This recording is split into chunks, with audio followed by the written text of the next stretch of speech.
バンブーラボの 3D プリンター A1 と A1 ミニ、どっちを買えばいいでしょうか。こんにちは、東京九段工作ラボにようこそ。今までに A1 の開封動画、A1 ミニの開封動画をそれぞれ上げたんですけれども、結局どっちがいいんですかっていうコメントをいくつかいただきました。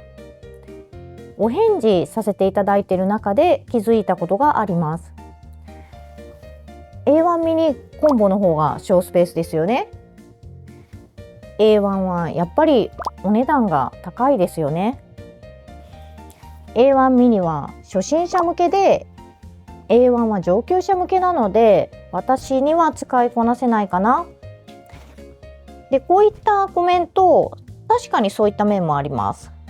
ただちょっと見落としがちな部分もあるかなと思っています。今日はそのあたりを紐解きながら、本当に選んでよかったって思える選択ができるようにお話ししていきます。最後まで見ていただければ納得して選べるんじゃないかなと思いますので、ぜひ最後までお付き合いください。それでは始めていきましょう。まず1つ目、設置スペースについてです。A1 ミニコンボの方が場所を取らなくていいですよね。もちろん正解です。ミニっていうぐらいですから、確かにコンパクトです。じゃあ実際にどれくらいのサイズなのか見てみましょう。こちらが A1 コンボで、幅が約 65.5 センチ、奥行きが約 49.5 センチ、高さが約51センチです。フィラメントのこのね、スプールも入れた状態での高さも考慮してます。そして A1 コンボの方は幅が約79センチ、奥行きが約65センチ、高さが約66センチになります。やっぱり A1 コンボの方が大きいですよね。ちょっと上から見た写真をお見せします。どれくらい違うのか、これで見比べてもらうと分かりやすいかなと思います。設置に必要な面積、これが結構違いますよね。やっぱり A1 って大きいじゃんって思うかもしれないんですけど、ちょっと待ってください。実は A1 にはこういう使い方もあるんです。上部マウントっていう方法です。AMS を上に乗せる方法です。このマウントパーツ、実は A1 で印刷できるんです。公式のバンブーラボがメーカーワールドでモデルを公開しているので、誰でもダウンロードして印刷することができます。印刷するときはペット G を使ってください。ペット G ってペットボトルと同じペットをベースにした素材で、柔軟性があってしなりに強い特性があります。で、PLA だと硬くて割れやすいんですけど、ペット G ならこの重い AMS を支えても割れにくいんです。ここで上部マウントを組み立てるために使うネジは、私の A1 のツールボックスには揃って入ってたんですけれども、出荷時期によっては違うかもしれません。もしこのネジが入ってなければ、バンブーラボの公式サイトから買うこともできます。組み立て方はバンブーラボの公式の YouTube でも公開されていますので、実際に動画で見たい方はバンブーラボ公式の YouTube を見てもらえばと思います。この上部マウントにすると A1 でも幅が60センチ、A1 ミニコンボよりも幅は狭くできます。奥行きがそのままと高さがプラスアルファ必要にはなります。でも幅が結構取られるっていうのが部屋の中では一番ネックかなと思います。確かに A1 ミニのコンボの方がコンパクト。でも高さと奥行きが取れるんであれば A1 でも幅を節約できるっていうことになります。今回測った数値を参考にしていただいて、自分が置こうかなと思っている場所をメジャーなどで測って確認してみてください。で、A1 は欲しいけどちょっと置き場所が心配だなって思った方は、上部マウントも考慮に入れていただけるといいんじゃないかなと思います。ここですごく大事なことがあります。スペースを考えるときに単に置けるかどうかだけじゃなくって、フィラメントの出し入れができるかどうかも考えるようにしてください。AMS を横に置く場合も、上部マウントで上に置く場合も、手前の2つのフィラメント、奥の2つのフィラメント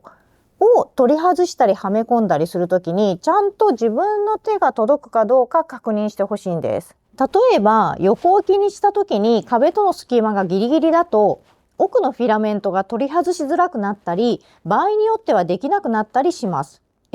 これ全然取れないじゃんってここで積んじゃうことがあるんです。特に机の高さも重要なんです。この机はちょっと高めの特別なやつなのでこんな高さになってますが、そもそも机が高めだとこれフィラメントの位置も高くなりますよね。そうすると出し入れするのに背伸びしないと届かないとか、場合によっては脚立が必要になるとか、そうなると結構面倒ですよね。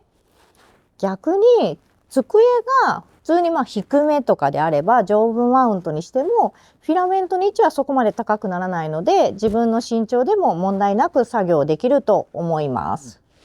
なのでこの机の高さ、自分の身長、フィラメントを着脱するスペース、この3つをちゃんと確認して実際に自分が使う場所で動作を確認してみてください。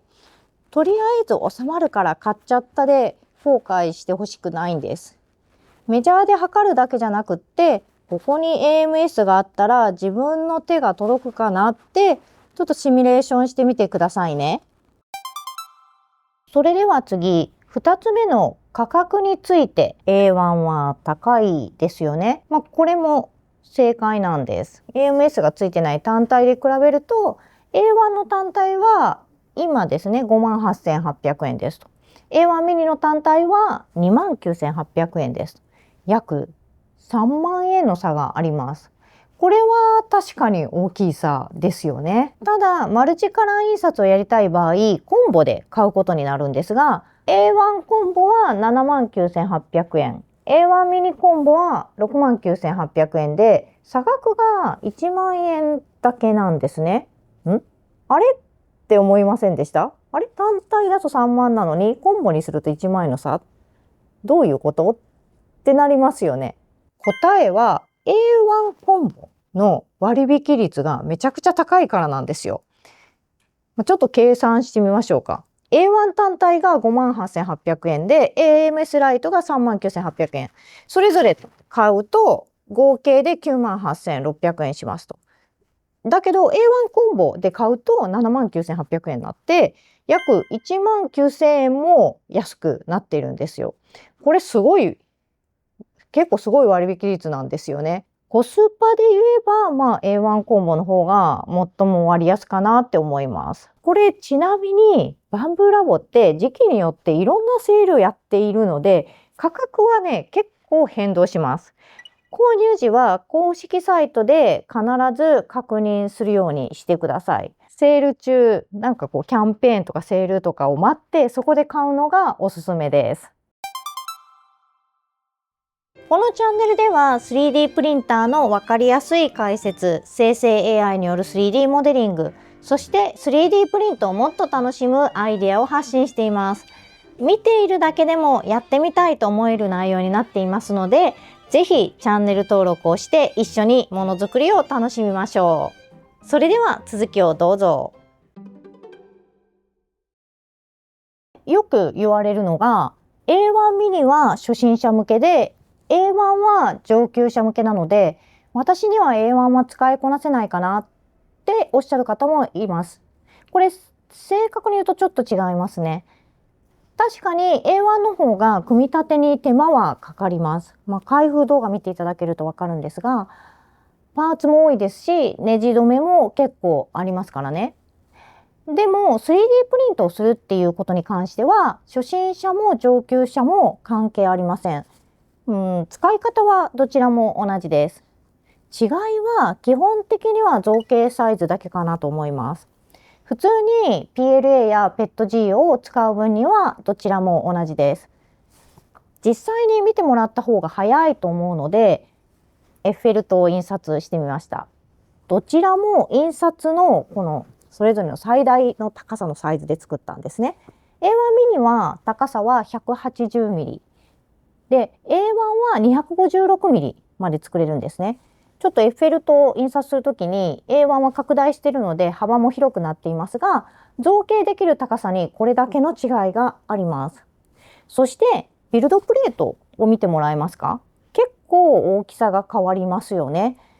なので小物中心で、もうデスクの横に置きたいなっていう人は A1 ミニが向いてると思います。で、高さこれだけじゃなくてもうちょっと18センチ超えも作りたいなっていう人は A1 が必要ですよね。つまり初心者だからミニ、上級者だから A1 っていうことじゃなくて、何を作りたいかで決めるといいと思います。それでは結局どっちを選べばいいか判断基準を私なりにお伝えします。まずマルチカラー印刷をやりたいかどうか。やりたい場合はコンボになります。設置スペースが確保できて、今後何を作るかわからないけど将来大きいものを作りたくなった時でも困らないようにしておきたい。で、コスパ重視の方なら A1 コンボがいいかなと思います。少しでも費用を抑えたい。設置スペースの関係で A1 は置けない。丈夫マウントで難しい。そもそも小物しか作らないっていう方は A1 ミニコンボがいいかなと思います。で、マルチカラーはいらない、単色で十分っていう場合はさっきお話した判断基準と同じで予算、作りたいもの、設置スペースで選ぶといいと思います。特に A1 ミニ単体は2万円台で始められるので、まずは 3D プリンターを試してみたいっていう方には一番リスクが少ないんじゃないかなと思います。この精度で2万円台で買えるプリンターって A1 ミニがまず一番の候補になるかなと思っています。多分ここまで見てくれた方はもう答えが出てるんじゃないかなと思います。どちらを選んでも間違いじゃないです。大事なのはあなたの環境と目的が合ってるかどうかです。私も最初すごく迷ったんですよね。でも使い始めて分かったのは、完璧な選択を探すより今決めて使い始めることが大事だってことです。3D プリンターは道具なので使っていくうちに自分のスタイルができてきます。だからあまり迷いすぎずに前に進んでみてください。初めて使い始めた方が絶対楽しいと思います。それでは今日も最後まで見てくださってありがとうございました。もしこの動画が参考になったらぜひ高評価とチャンネル登録をお願いします。また次の動画でお会いしましょう。バイバーイ。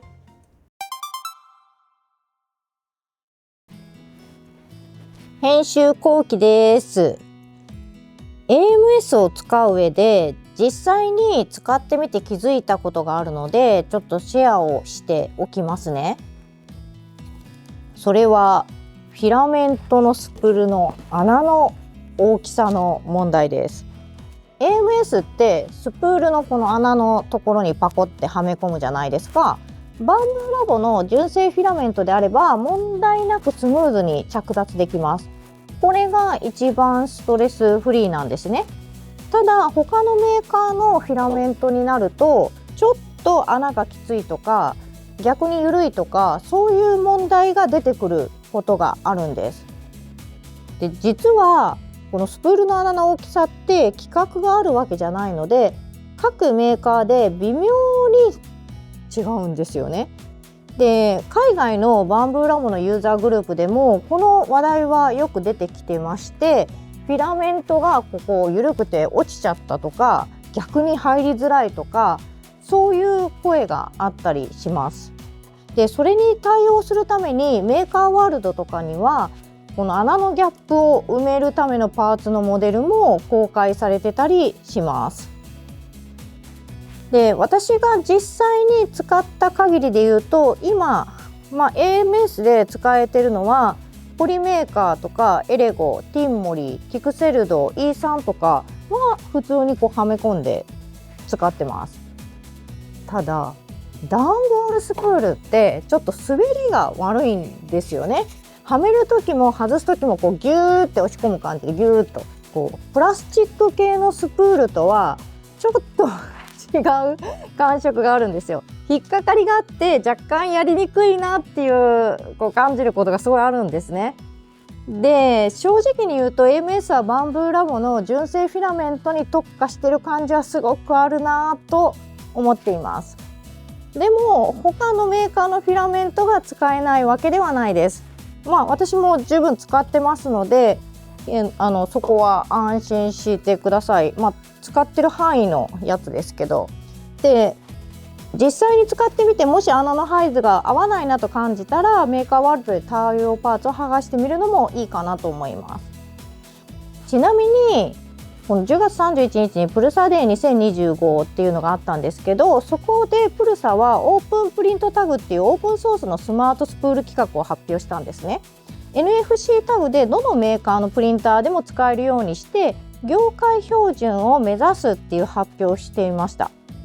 でそれを見て思ったんですけど、これ私の意見ですけど、バンブラボってすごく自社のエコシステムに特化してるなって思ってまして、 AMS も純正フィラメントでの使用を前提に最適化されてて、それはそれで素晴らしいユーザー体験なんですけれども、プルサーとはのオープン的な姿勢とはちょっと対照的だなっていうのを感じてます。どちらが良い悪いではなくて、そういう思想の違いがあるんだなっていうのを実際に両方使ってみて実感してます。ちなみにこのプルサデー2025の内容はノートの方に詳しくまとめています。興味があったらぜひ読んでみてください。概要欄にリンクがあります。ノートでは時々 3D プリンターのニュースや記事を書いてますので、ぜひお暇なら読んでください。そちらも見ていただけるととても嬉しいです。それではまた次の動画でお会いしましょう。皆さんも楽しい 3D プリンターライフをお過ごしくださいね。